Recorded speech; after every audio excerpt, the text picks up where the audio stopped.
तहजीब हमेशा दिखती है कि आज हिंदुओं का नया साल है, तो आज चांद रात भी है और कल से पहला रोजा शुरू हो रहा है। एक पाक महीना रोजा का जो शुरू होगा, तो मैं तमाम मुसलमान भाइयों से भी चांद रात मुबारक कहता हूं और उनका पूरा जो रोजा आने वाला रमजान के जो रोजे हैं वो अच्छी तरह से गुजरे,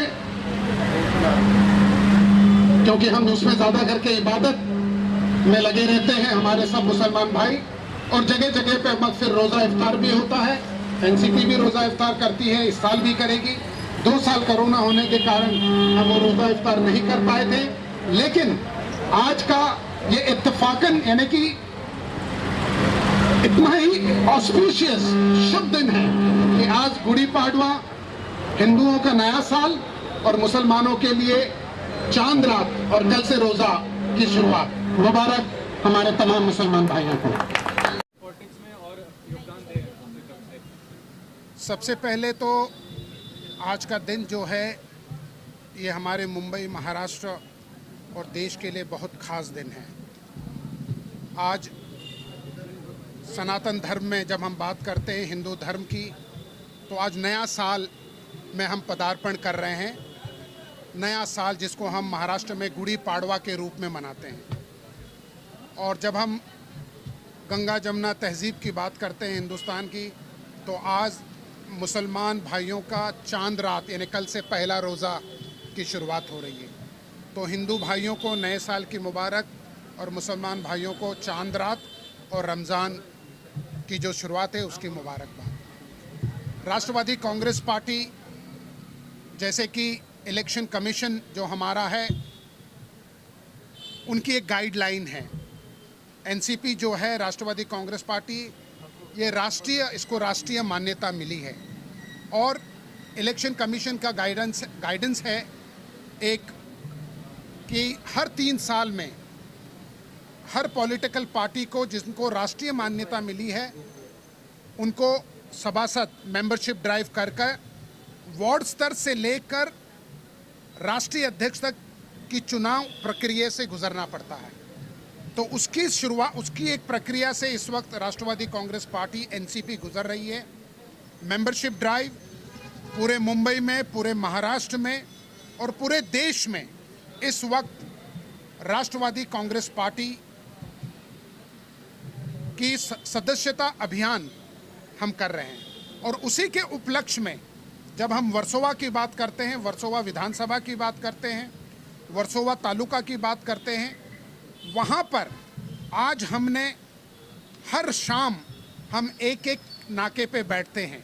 तो आज वर्सोवा लोखंडवाला कॉम्प्लेक्स में हमारे हिंदी भाषिक के नवनियुक्त अध्यक्ष राजीव शर्मा, सोहेब हसन के साथ साथ हमारी आशा ठाकुर, पद्मा नवले और तमाम हमारे जो युवकों के भी जो तालुका के अध्यक्ष हैं, हमारे बाबाजी पानमन, सब ने मिलके हमारे तमाम वार्ड अध्यक्ष, महिलाओं की वार्ड अध्यक्ष, आज हम यहाँ पर ज़्यादा से ज़्यादा नौजवान, क्योंकि राजनीति एक ऐसी है, अगर नौजवान राजनीति में पढ़े लिखे नौजवान नहीं आएंगे तो देश की लीडरशिप आने वाले दिनों में, आने वाले सालों में ये नौजवानों के पढ़े लिखे नौजवानों के हाथ में देश की बागडोर जानी चाहिए, राज्य की और देश की। और इसीलिए एनसीपी ने हमेशा नौजवानों को प्रोत्साहित किया है, उनको प्राधान्य दिया है। आज मैं अगर आपके सामने बोल रहा हूं तो शरद पवार साहब ने, जब मैं छात्र था, छात्र राजनीति से युवक राजनीति से लेकर पेरेंट बॉडी, तो उसी प्रकार राजीव शर्मा की बात हो, सोहेब हसन की बात हो या बाबाजी पानमन की बात हो, ये जो हमारे जो नौजवान हैं इनको हम प्रोत्साहित कर रहे हैं। और हम लोगों को आपके माध्यम से अपील करना चाहते हैं कि नौजवानों को राजनीति में आना चाहिए। हमारी नौजवान युवक हो, युवती हो, इनको राजनीति में आना चाहिए। एनसीपी एक ऐसी पार्टी है जिन्होंने महिलाओं के जो सशक्तिकरण है, जब शरद पवार साहब मुख्यमंत्री थे महाराष्ट्र के, तो लोकल सेल्फ गवर्नमेंट में उन्होंने महिलाओं को 50% का आरक्षण दिया। जब वो डिफेंस मिनिस्टर बने इस देश के, तो उन्होंने आर्मी, नेवी और एयरफोर्स में जब वहाँ महिलाएं नहीं होती थी, वहाँ महिलाओं को भी वहाँ ऑफिसर बने, उसकी शुरुआत की थी। और जब हम किसानों की बात करते हैं, क्योंकि ये देश किसान प्रधान देश है, और जब शरद पवार साहब कृषि मंत्री थे, स्वतंत्र भारत के वो पहले कृषि मंत्री हुए जिन्होंने पूरे देश के किसानों का जो कर्ज था, जिसके वजह से उनको आत्महत्या करनी पड़ती थी, वो 68,000 करोड़ का कर्ज उस वक्त शरद पवार जी, जो कि एक किसान नेता है, उन्होंने माफ़ किया था। तो राष्ट्रवादी कांग्रेस पार्टी जो है, नौजवानों की बात हो, महिलाओं की बात हो, किसानों की बात हो, मजदूरों की बात हो, उसको हमेशा उन्होंने प्राधान्य दिया। तो उसी को ध्यान में रखते हुए राजीव शर्मा, जो हमारा हिंदी भाषिक जो नौजवान है, कि हम ज़्यादा से ज़्यादा नौजवान राष्ट्रवादी कांग्रेस में शामिल हो, ताकि आने वाले दिनों में उनकी हम लीडरशिप को आगे लाए और इस देश को एक अच्छे नौजवान लीडर्स मिले। उसी को ध्यान में रख के ये मेंबरशिप ड्राइव हम कर रहे हैं। आज की मेंबरशिप ड्राइव के बारे में और कितना सफलतापूर्वक इसका निर्वाह करेंगे आप आगे चल के, क्या प्लानिंग है पार्टी के एक्टिविटीज को लेकर? प्लानिंग तो कैसे है, प्लानिंग तो पार्टी की चालू ही है, लेकिन जिस तरीके से हम लोग आज हर नाके पे, हर जगह पे हम लोगों ने ये मेंबरशिप ड्राइव का काम चालू किया है, उस तरीके से हम लोग जितना ज़्यादा से ज़्यादा लोग होंगे उनको एनसीपी के प्रति जागरूक करेंगे, उनका काम करेंगे और आगे आएंगे उनका काम करने के लिए। प्रमुख एजेंडा क्या रहेगा, किस चीज़ पे ज़्यादा फोकस करना चाहेंगे, कौन से क्षेत्र पे ज़्यादा फोकस करना चाहेंगे? क्षेत्र पे कैसे, जहाँ हम लोग रहते हैं वहाँ का काम करेंगे, और जहाँ का काम, जहाँ के लोग अगर हमारे हद में भी नहीं है, वहाँ पर भी जाके काम करने की कोशिश करेंगे, लोगों की समस्याएं हल करेंगे, जो भी उनकी समस्या है वो हल करने की कोशिश करेंगे। ये जो मेंबरशिप ड्राइव चल रहा है राष्ट्रवादी कांग्रेस पार्टी, हमारे आदरणीय नेता, हमारे राष्ट्रीय प्रवक्ता, राष्ट्रीय सचिव नरेंद्र साहब के गाइडेंस में ये चल रहा है। पूरे वर्सोवा विधानसभा में हर जगह चल रहा है। आज लोखंड वाला है हमारा प्रोग्राम, और ये मेंबरशिप ड्राइव में मैं बोलना चाहूँगा लोगों को कि आप जुड़े, खासकर यूथ को। रीज़न है कि आज के टाइम पे हम अपने जो जेन्युइन रीज़न है उसमें बात नहीं कर रहे। हम बात नहीं कर रहे अनएम्प्लॉयमेंट की, हम बात नहीं कर रहे विकास की, हम बात नहीं कर रहे महंगाई की। मेन सबसे बड़ा रीज़न है महंगाई। आज के टाइम पे 105 रुपये पेट्रोल, 105 रुपये लीटर पेट्रोल मुंबई में बिक रहा है, 116। तो हमें इस पर ध्यान देनी चाहिए। और आज के टाइम पे जो महंगाई बढ़ी है हर जगह, तो मैं बोलना चाहूँगा एक परिवर्तन की ज़रूरत है, और ये यहाँ से वर्सोवा से भी होगा, हर जगह से होगा, और हमें फोकस करना चाहिए मेन मुद्दों पर बस। ये भी समझाऊँगा हिंदी भाषी को प्रमुखता क्यों बनाया गया है आज के ड्राइव में? आप हिंदी भाषी प्रभार संभाल रहे हैं, वो प्रमुखता क्यों है आपके लिए? हमारे इस क्षेत्र में, हमारे इस ज़िले में सबसे ज़्यादा हिंदी भाषी लोग हैं, जिनका जैसे आप लोगों ने देखा होगा कि कोई भी आता है बोलता है कि यूपी वाले ऐसा, लेकिन कैसा है कि हम लोग के मैं खुद यूपी वाला हूँ, लेकिन मैं पिछले 20 साल से मुंबई में रह रहा हूँ। मुझे ऐसा नहीं लगता है कि मेरे को कोई कम्युनिटी पकड़नी चाहिए कुछ, लेकिन अगर मेरे साथ कुछ गलत हुआ, लेकिन जो बाकी के लोग हैं उनके साथ ऐसा कुछ ना हो, तो हमारे जो यहाँ के जितने लोग हैं, जितने यूपी से आए हुए लोग हैं, जो काम कर रहे हैं, लोगों के लिए भी काम कर रहे हैं, मेहनत भी कर रहे हैं, सब कर रहे हैं, उसके बाद भी उनको वो नहीं मिलता है जो वो डिज़र्व करते हैं मुंबई में।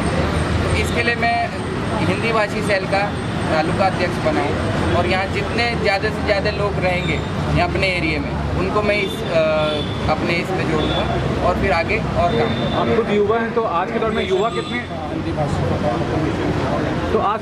कितने ज़्यादा इंटरेस्टेड हैं पॉलिटिक्स में, अगर देखा जाए तो? सर देखा जाए तो आज की तारीख में युवा ही सबसे ज़्यादा इंटरेस्टेड है, क्योंकि अभी लोगों को समझ में आ गया है कि क्या है।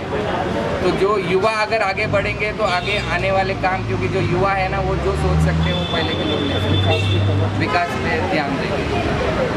नरेंद्र सर, महंगाई इतनी बढ़ती जा रही है, महाअघाड़ी सरकार इस पर क्या विचार कर रही है? देखिए, महंगाई का ये जो प्रश्न है, ये हर एक आम आदमी से जुड़ा है।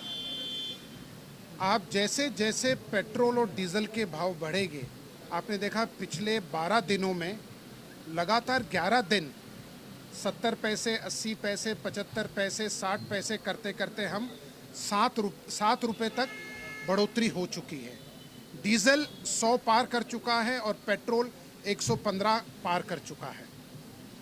इसका असर आपको रोज़मर्रा की जो चीज़ें हैं, फिर वो सब्जियां हो, फल हो, अनाज हो, रिक्शा के भाड़े हो, हमारे बीएसटी बसों के किराए हो, सब जगह इसका असर आपको देखने मिलेगा। और आज लोग इस तरह से परेशान हैं क्योंकि 2 साल कोविड के कारण लोगों ने अपनी नौकरियां खोई है, लोगों ने अपने छोटे मोटे जो भी धंधे थे, जो भी एमएसएमई के तहत क्यों ना हो, ये छोटे मोटे जो बिजनेसेस थे वो बंद हुए हैं। इसके पहले नोटबंदी और जीएसटी के कारण लोग उससे उभर ही नहीं पाए थे कि कोविड आ गया। कोविड आते 2 साल कोविड ने हम सब के सामने वो चीज़ें हैं, उसमें मुझे कहने की, कोविड में लाखों नहीं करोड़ों नौजवानों ने नौकरियां खोई है। और ऐसे हालात में लोगों ने अपनों को खोया है, अपने नज़दीकों को खोया है। और उसके बाद ये जो महंगाई, ये कमर तोड़ महंगाई है, आदमी इतना परेशान है, तो कहीं ना कहीं केंद्र सरकार को इस पे ध्यान देना होगा। कहीं ना कहीं एक्साइज ड्यूटी, वैट, इसके ऊपर ध्यान देना होगा। जैसे कि महाराष्ट्र सरकार ने कुछ दिन पहले ही, फिर वो सीएनजी हो या गैस हो, उसके ऊपर वैट कम करके 7 रुपये के करीब महाविकास आघाड़ी ने उसको कम किया है। उसी प्रकार आपके माध्यम से मैं केंद्र सरकार से गुजारिश करना चाहूँगा कि कहीं ना कहीं सीरियसली आपने एक साथ 7 रुपये नहीं बढ़ाए, आप 80 पैसे, 85 पैसे, 70 पैसे। आज पाकिस्तान में इमरान खान का हाल क्या हुआ? इमरान खान अगर अपनी कुर्सी आज उसने खोई है तो उसका एक कारण है महंगाई। दिल्ली में जब बीजेपी की सरकार थी, सुषमा स्वराज मुख्यमंत्री थी, उस वक्त प्याज के भाव बढ़े थे और उस प्याज के भाव ने सुषमा स्वराज ने बीजेपी की सरकार को नीचे खींच लिया था। तो ये आवाम है, आवाम को आपने अगर हल्के में लिया तो ये आवाम अगर आपको अर्श पे बिठा सकती है तो आपको पर्स पे भी ला सकती है। क्योंकि परम पूज्य बाबा साहब अम्बेडकर ने इस संविधान में हमें सबसे बड़ी जो ताकत दी है वो दिया है मतदान का अधिकार। और वो आवाम बोलती नहीं है, वो चुपचाप सहती है, लेकिन जब वक्त आता है, जब चुनाव आते हैं, तो वो अपने मतदान के अधिकार के जरिए वो अपनी ताकत दिखाती है। तो आपके माध्यम से मैं केंद्र सरकार से गुजारिश, एनसीपी ने तो एनसीपी बहुत बड़ा आंदोलन आने वाले दिनों में इस महंगाई को लेकर करने वाली।